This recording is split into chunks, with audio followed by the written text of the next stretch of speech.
Imagine a world where every crack, scar, or blemish is not something to hide but something to honor. A world that welcomes imperfection like a badge of authenticity.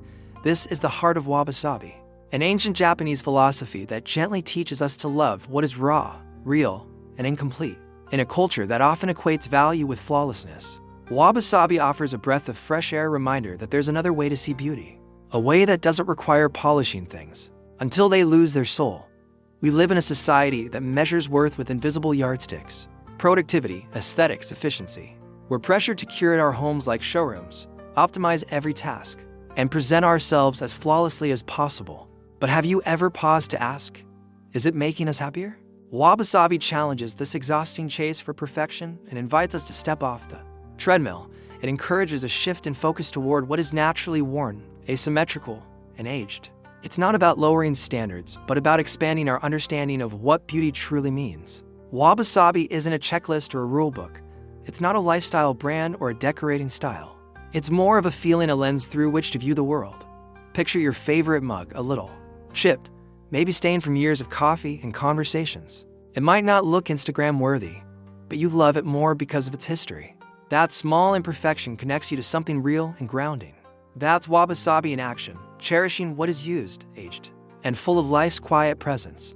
In a Wabi Sabi world, beauty isn't found in symmetry or gloss, but in the whisper of stories etched into everyday things.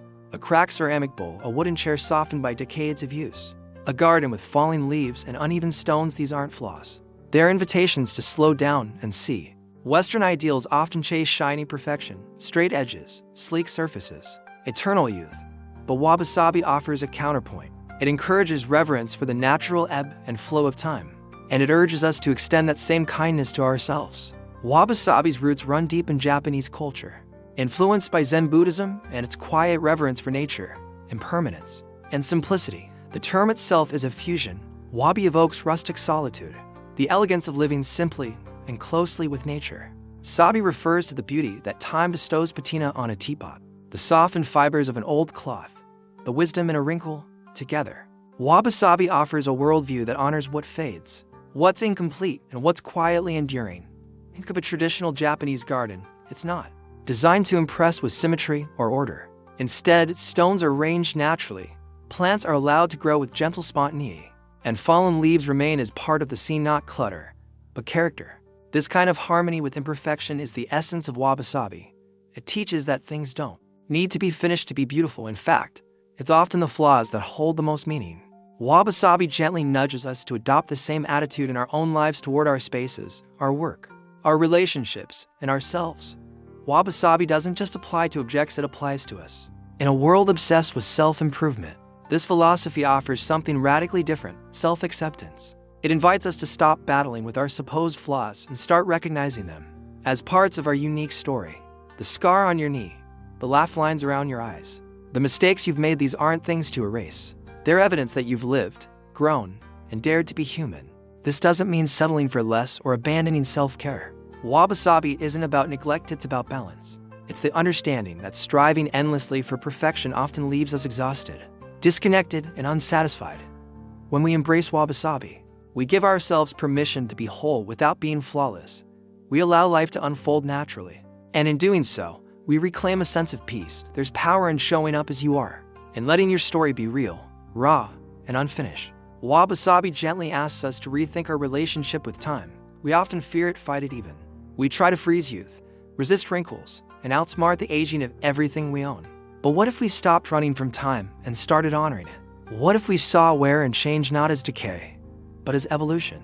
A vintage journal with smudged ink, a worn-out sweater from a loved one, an old photograph with creases. These things aren't broken.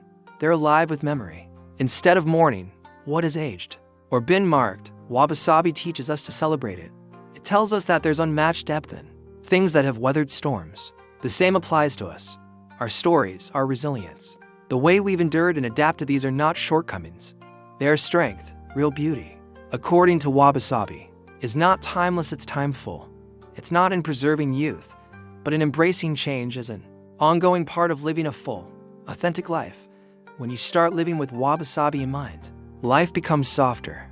You begin to notice quiet joys, the sound of rain, the feel of worn fabric, The sight of sunlight dancing through dust. You don't rush to fix what's chipped. You don't stress over imperfections. Instead, you breathe, observe, and allow space for things to be not perfect, but present. That shift in perspective is where the magic happens. This philosophy encourages a lighter, freer way to live. It teaches that the value of an object, a moment, or a person isn't in their flawlessness but in their story, their presence, their authenticity. We don't have to constantly improve, compete, or perform. We can simply exist, with all our mess and grace, and still be worthy of love and wonder. Wabi Sabi isn't just a concept, it's a lifestyle. A gentle revolution, a permission slip to slow down, simplify, and see again.